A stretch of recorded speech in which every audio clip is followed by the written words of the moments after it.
Hi friends, welcome to Shamees kitchen. എല്ലാവർക്കും സുഖമാണല്ലോ. ഇന്ന് നമ്മൾ തയ്യാറാക്കുന്നത് വളരെ സിമ്പിളായിട്ട് പെട്ടെന്ന് തയ്യാറാക്കി എടുക്കാൻ പറ്റുന്നതും അതുപോലെ തന്നെ വളരെ ടേസ്റ്റിയുമായിട്ടുള്ള നല്ലൊരു മിക്സഡ് ആപ്പത്തിൻ്റെ റെസിപ്പിയാണ്. അപ്പോൾ നമുക്ക് വീഡിയോയിലേക്ക് പോകുന്നതിന് മുന്നേ നമ്മുടെ ഈ ഷമീസ് കിച്ചൻ ചാനൽ ഇതുവരെയും സബ്സ്ക്രൈബ് ചെയ്യാത്തവരുണ്ടെങ്കിൽ അല്ലെങ്കിൽ ഇത് ആദ്യമായിട്ടാണ് കാണുന്നതെങ്കിൽ പ്ലീസ് ഒന്ന് സബ്സ്ക്രൈബ് ചെയ്തേക്കണേ. കൂടെ തന്നെ ആ തൊട്ടടുത്ത് കാണുന്ന ബെല്ലൈക്കനിൽ ഓൾ കൂടി ഒന്നും മറക്കാതെ പ്രസ് ചെയ്തേക്കണം. എന്നാൽ ശരി, നമുക്ക് വേഗം വീഡിയോയിലേക്ക് പോകാം. നമ്മുടെ മിക്സഡ് ആപ്പം തയ്യാറാക്കിയെടുക്കാൻ വേണ്ടിയിട്ട് ഫസ്റ്റ് ഞാനിപ്പോൾ ഒരു ഫ്രൈയിങ് പാൻ അടുപ്പത്തേക്ക് വെച്ചിട്ടുണ്ട്. അപ്പോൾ അതൊന്ന് ചൂടായിട്ട് വരുമ്പോഴത്തേക്കും ഇതിലേക്ക് നമുക്ക് ഒരു 1.5 ടേബിൾ സ്പൂൺ അളവിൽ വളരെ കുറച്ച് മാത്രം ഒരല്പം എണ്ണ ചേർത്ത് കൊടുക്കാം. എണ്ണ ഒന്ന് ചൂടായി തുടങ്ങുമ്പോഴത്തേക്കും പിന്നെ നമുക്കിതിലേക്ക് വേണ്ടത് ഒരു 1/2 ടീസ്പൂൺ അളവിൽ കടുകും കൂടിയാണ്. അപ്പോൾ അതും ചേർക്കാം. കടുകിനോടൊപ്പം തന്നെ പിന്നെ നമുക്കിതിലേക്ക് വേണ്ടത് 1 ടീസ്പൂൺ അളവിൽ മുഴുവൻ ഉഴുന്നും കൂടിയാണ്. അതും ചേർക്കുകയാണ്. അതുപോലെ തന്നെ പിന്നെ നമുക്ക് വേണ്ടത് ഒരു 1/4 ടീസ്പൂൺ അളവിൽ ചെറിയ ജീരകം കൂടിയാണ്. അപ്പോൾ അതും ചേർത്ത് കൊടുക്കാം. ഇത് ഇത്രയും ചേർത്തിട്ട് ചെറുതായിട്ടൊന്ന് വഴറ്റി കൊടുക്കാം. ഒരുപാട് സമയത്ത് വഴറ്റേണ്ട ആവശ്യമില്ല. നമ്മുടെ കടുകൊക്കെ ഒന്ന് നല്ലതുപോലെ ഒന്ന് പൊട്ടുന്നത് രീതി വരുന്നത് വരെ മാത്രം ചെറിയ രീതിയിൽ ഒന്ന് വറുത്ത് കൊടുക്കാം. നമ്മുടെ കടുകും ജീരകവും എല്ലാം ചെറുതായിട്ടൊന്ന് വറുത്തെടുത്ത് കഴിഞ്ഞാൽ പിന്നെ നമുക്കിതിലേക്ക് വേണ്ടത് ചെറുതായിട്ട് അരിഞ്ഞെടുത്ത സവാളയും കൂടിയാണ്. ഒരു 1/4 പീസ് അളവിൽ മാത്രമേ സവാള എടുത്തിട്ടുള്ളൂ. എന്നിട്ട് നല്ലതുപോലെ പൊടിയായിട്ടൊന്ന് അരിഞ്ഞെടുത്തിട്ടുണ്ട്. അതുകൂടി നമുക്കിതിൻ്റെ കൂടെ ചേർത്ത് കൊടുക്കാം. അതുപോലെ തന്നെ പിന്നെ നമുക്കിതിലേക്ക് വേണ്ടത് ഒരേ ഒരു ക്യാരറ്റ്, ഒരു മീഡിയം സൈസ് ക്യാരറ്റിൽ നിന്ന് അല്പം കൂടി ചെറിയ ക്യാരറ്റാണ്. അതൊന്ന് ഗ്രേറ്ററിൽ വെച്ചിട്ട്, ചെറിയ ഗ്രേറ്റർ ഉണ്ടല്ലോ, അതിലേക്ക് വെച്ചിട്ട് നല്ലതുപോലെ ഒന്ന് ഗ്രേറ്റ് ചെയ്ത് എടുത്തിട്ടുണ്ട്. അപ്പോൾ ഇതിലേക്ക് ചേർക്കുന്ന എല്ലാം നമ്മൾ നല്ല തിന്നായിട്ട് അരിഞ്ഞിട്ട് വേണം ചേർക്കാനായിട്ട്. ഇനി നമുക്ക് ഇതിലേക്ക് വേണ്ടത് ഒരല്പം ബീൻസും കൂടിയാണ്. ഒരു 6 ബീൻസ് മാത്രമേ എടുത്തിട്ടുള്ളൂ. എന്നിട്ടും അത് ഇതുപോലെ പൊടിയായിട്ടൊന്ന് അരിഞ്ഞെടുത്തിട്ടുണ്ട്. അതുകൂടി ചേർത്ത് കൊടുക്കാം. ഒരേ ഒരു പച്ചമുളകും ചെറുതായിട്ടൊന്ന് അരിഞ്ഞെടുത്തിട്ടുണ്ട്. അപ്പോൾ അതും കൂടി ചേർത്ത് കൊടുത്തതിന് ശേഷം പിന്നെ നമുക്ക് നല്ലതുപോലെ ഒന്ന് വഴറ്റി കൊടുക്കാം. നമ്മുടെ സവാള നന്നായിട്ടൊന്ന് വഴണ്ട് വരുന്ന ആ ഒരു സമയം വരെ മാത്രം നമ്മളൊന്ന് വഴറ്റിയെടുത്താൽ മതിയാവും. ഒരുപാട് സമയത്ത് വഴറ്റേണ്ട ആവശ്യമൊന്നുമില്ല. വളരെ സിമ്പിളായിട്ട് പെട്ടെന്ന് തയ്യാറാക്കി എടുക്കാൻ പറ്റുന്ന ഒരു മിക്സഡ് ആപ്പാണിത്.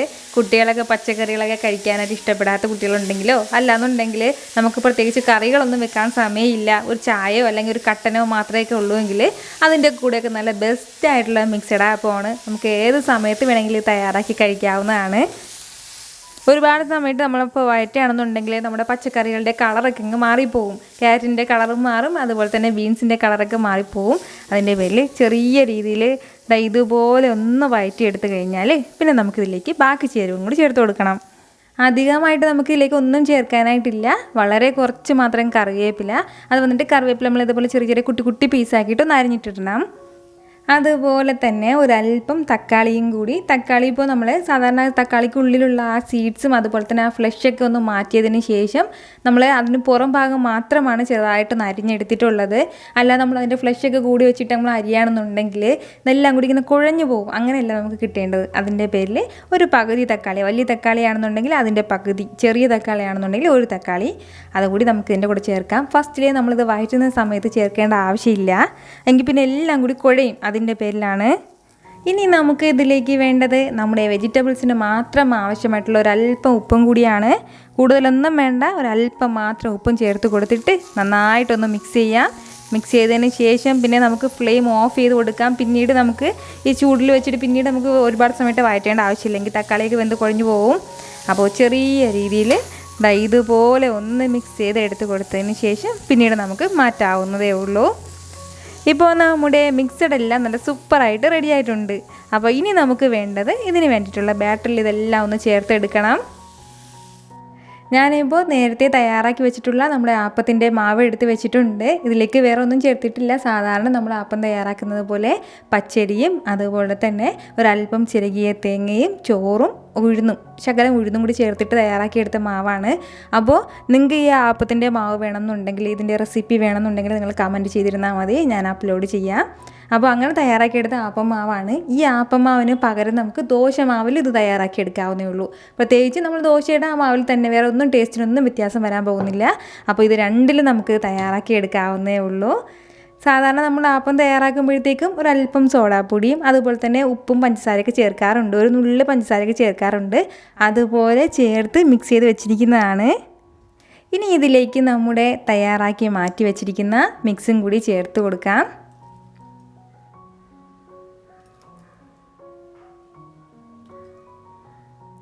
ഇതെല്ലാം ചേർത്ത് കൊടുത്തതിന് ശേഷം പിന്നെ നമുക്ക് നന്നായിട്ടൊന്ന് മിക്സ് ചെയ്തെടുക്കാം. ചെറിയ രീതിയിലൊന്ന് ഫോൾഡ് ചെയ്തെടുത്താൽ മതിയാവും. ഒരുപാട് സമയത്ത് നമ്മൾ മിക്സ് ചെയ്യേണ്ട ആവശ്യമില്ല. ഇതുപോലെ നല്ല കട്ടിക്ക് നമ്മുടെ മാവ് കിട്ടിയിട്ടുണ്ട്. അപ്പോൾ ഇനി നമുക്ക് അപ്പം തയ്യാറാക്കുമ്പോഴത്തേക്ക് എങ്ങനെയാണോ വെള്ളം നമ്മൾ കൂടുതൽ ചേർക്കാറുണ്ടെങ്കിൽ അങ്ങനെ ചേർത്ത് കൊടുക്കുക. അല്ലാന്നുണ്ടെങ്കിൽ കുറച്ച് വെള്ളം മതിയെങ്കിൽ ആ ഒരു രീതിയിൽ നമുക്ക് തയ്യാറാക്കി എടുക്കാവുന്നേ ഉള്ളൂ. അപ്പോൾ ഇത്രയും ആയിക്കഴിഞ്ഞാൽ പിന്നീട് നമ്മളിതുപോലെ വെച്ചിരിക്കേണ്ട ആവശ്യമൊന്നുമില്ല. പെട്ടെന്ന് തന്നെ നമ്മുടെ മിക്സഡ് ആപ്പം ഒന്ന് തയ്യാറാക്കി എടുക്കാം. അപ്പോൾ അതിന് വേണ്ടിയിട്ട് ആപ്പച്ചട്ടി നമുക്ക് പെട്ടെന്ന് തന്നെ ചൂടാക്കി എടുക്കാം. ആ ആപ്പച്ചട്ടിയൊക്കെ നല്ലതുപോലെ ചൂടായിട്ട് വന്നിട്ടുണ്ട്. അപ്പോൾ നമുക്ക് വേണമെന്നുണ്ടെങ്കിൽ ദോശക്കല്ലും തയ്യാറാക്കി എടുക്കാവുന്നേ ഉള്ളൂ. ഇതിലേക്ക് നമുക്ക് ഇഷ്ടമുള്ള അളവിലുള്ള മാവ് ഒഴിച്ച് കൊടുത്തിട്ട് ഒന്നുകിൽ ചെറിയ കുട്ടി കുട്ടി ആപ്പമായിട്ടോ അല്ലാന്നുണ്ടെങ്കിൽ നമുക്ക് ഇഷ്ടമുള്ള ഡിസൈനിലോ ഒക്കെ തയ്യാറാക്കി എടുക്കാവുന്നേ ഉള്ളൂ. നമ്മുടെ കലാരീതിക്ക് അനുസരിച്ചിട്ട് നമുക്ക് എങ്ങനെ വേണമെങ്കിലും ചെയ്തെടുക്കാം. സാധാരണ നമ്മൾ ആപ്പം ചുടുന്നത് എങ്ങനെയാണോ ആ ഒരു രീതിയിൽ തന്നെ മാവൊക്കെ ഒഴിച്ച് കൊടുത്തിട്ട് ഇതൊന്ന് അടച്ച് വെച്ച് ഒരു 30 സെക്കൻഡ് ഒന്ന് വേവിച്ചെടുത്തതിന് ശേഷം നമുക്കിത് ചെയ്തെടുക്കാം. നല്ലതുപോലെ നമ്മുടെ ആപ്പം എല്ലാം ഒന്ന് മൊരിഞ്ഞ് കഴിഞ്ഞാൽ പിന്നെ നമുക്കിത് എടുക്കാം. നിങ്ങൾക്ക് കാണുമ്പോൾ തന്നെ അറിയാമല്ലോ, നിറയെ ഹോൾസൊക്കെ ആയിട്ട് വളരെ സൂപ്പറായിട്ടാണ് കിട്ടിയിട്ടുള്ളത്. അപ്പോൾ ഈ ഒരു രീതിയിൽ തന്നെ നമുക്ക് ബാക്കിയുള്ളതും ചെയ്തെടുക്കാം. നമ്മളിപ്പോൾ എല്ലാ ദിവസവും ഒരുപോലെ സാധാരണ ആപ്പവും ദോശയൊക്കെ തയ്യാറാക്കുന്നതിൽ നിന്നും ഇതുപോലെ വ്യത്യസ്തമായിട്ട് നമ്മുടെ വീട്ടുകാർക്കും കുട്ടികൾക്കും ഒക്കെ ചെയ്ത് കൊടുക്കുകയാണെന്നുണ്ടെങ്കിൽ അവർക്ക് ഉറപ്പായിട്ട് ഒരുപാട് ഇഷ്ടമാവും. ഇനി ഇതിൻ്റെ കൂടെ മസ്റ്റായിട്ടൊരു കറി കൂടി വേണമെന്നുണ്ടെങ്കിൽ നല്ലൊരു തേങ്ങാ ചട്നി കൂടി ഉണ്ടെങ്കിൽ പിന്നെ വേറെ ഒന്നും ആവശ്യമില്ല.